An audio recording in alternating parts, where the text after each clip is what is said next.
ఏళ్ల తరబడి నేను దుశ్చింతతో నిండిన నొప్పిని అనుభవించాను. ఇది నా జీవితాన్ని చీకటిలో నెట్టేసింది. ఫిస్టులా ఇనేనో ఏ వ్యాధి నా ప్రపంచాన్ని తలకిందులు చేసింది. డాక్టర్లపై నమ్మకం ఉంచి అనేక శస్త్రచికిత్సలు చేయించుకున్నాను. ప్రతిసారి ఆశతో కానీ నిరాశ, కుంగుబాటు తప్పలేదు. నొప్పి కేవలం శారీరకంగా మాత్రమే కాకుండా నా ఆత్మను కూడా తొలిచింది. నన్ను ఒంటరిగా మరియు విలువ కోల్పోయినట్లుగా భావింపజేసింది. అయితే ఒక స్నేహితుడు షైన్ పైల్స్ హాస్పిటల్ గురించి చెప్పాడు. అనుమానాలు నా మనస్సును మబ్బులా కప్పేశాయి, కానీ నిరాశ నన్ను ముందుకు నడిపించింది. డాక్టర్ కార్తిక్ కలవడం ఒక కీలక క్షణం. అతని దయాభావం, నైపుణ్యం స్పష్టంగా కనిపించాయి. ఈసారి చికిత్స భిన్నంగా, ఆశాజనకంగా అనిపించింది.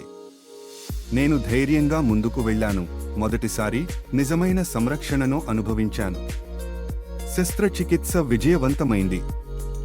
నేను చీకటిలో నుంచి బయటపడి, నొప్పి లేకుండా మళ్లీ జీవితాన్ని ఆస్వాదించేందుకు సిద్ధమయ్యాను. సరైన వైద్యం ఎవరికి ఎంత ముఖ్యమో అర్థమైంది. అలాగే మనోధైర్యానికి ఎంతటి శక్తి ఉందో తెలుసుకున్నాను. ఇప్పుడు నా కథను పంచుకుంటున్నాను, ఇంకా పోరాడుతున్న వారికి స్ఫూర్తినిచ్చే ప్రయత్నంగా. ఆశ ఉంది, ఇది సాధ్యమే.